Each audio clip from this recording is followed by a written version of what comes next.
Welcome to all student. How are you all? I hope you are healthy and happy in your house. Any problem? Please tell me comment box my video related. Today discussion is Tughlaq dynasty Emperor Firoz Shah Tughlaq. आज फिरोज शाह तुगलक के बारे में चर्चा करेंगे। बने रहिए हमारे साथ वीडियो। सुल्तान मोहम्मद बिन तुगलक के बाद उसके उत्तराधिकारी के रूप में दिल्ली की गद्दी पर फिरोज शाह तुगलक को बैठाया गया। सुल्तान मोहम्मद बिन तुगलक का कोई संतान नहीं था, इसीलिए उसे 1351 ईस्वी में उसे दिल्ली की गद्दी पर आसीन किया गया, क्योंकि सुल्तान मोहम्मद बिन तुगलक उससे ज़्यादा लगाव रखते थे, उससे ज़्यादा प्यार करते थे। सुल्तान फिरोज शाह तुगलक शरीयत कानून का हवाला दिए वो लागू किए अपने राज्य में। फिरोज शाह तुगलक ने अपने शासनकाल में जजिया कर लागू किए, जिसका मतलब होता है कि किसी व्यक्ति के कुल आय का 1/10 भाग कर के रूप में लिया जाना, उससे टैक्स वसूलना, और इसी टैक्स से उन लोगों की सिक्योरिटी दी जाती थी, उनकी सुरक्षा पर खर्च कर दिया जाता था। इस जजिया कर से बालक, ब्राह्मण, महिलाएं और संत मुक्त थे। फिरोज शाह तुगलक के समय 24 ऐसे कर थे जो पहले से चले आ रहे थे, उन्हें समाप्त कर दिया गया था। इन्हें समाप्त करके जजिया कर और ज़कात कर, खराज, खुम्स को लाया गया था। फिरोज शाह तुगलक ने नया कर सिंचाई कर लाया था, जो किसान की कुल आमदनी का 1/10 भाग ले लिया जाता था।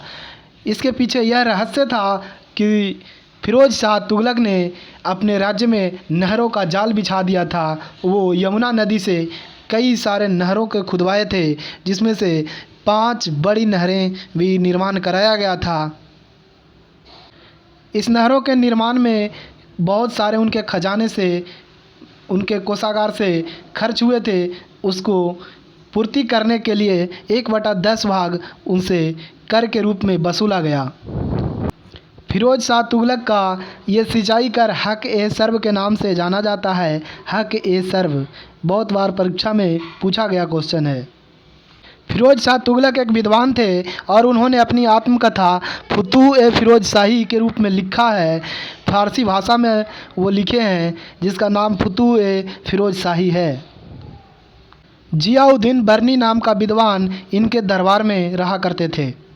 इनके शासनकाल में 300 नगरों की स्थापना की गई, जिसमें से प्रमुख है हिसार, फिरोजाबाद, फतेहाबाद, जौनपुर और फिरोजपुर। फिरोज शाह तुगलक ने अनाथ मुस्लिम महिलाओं, विधवाओं एवं लड़कियों की सहायता के लिए नए विभाग दीवान-ए-खैरत की स्थापना की थी। फिरोज शाह तुगलक ने गुलामों को देखभाल के लिए दीवान-ए-बंदगान की स्थापना की थी। जियाउद्दीन बर्नी ने शम्स-ए-सिराज अफीक अपना संरक्षण प्रदान किया। सेना को वंशानुगत करने का श्रेय फिरोज शाह तुगलक को जाता है।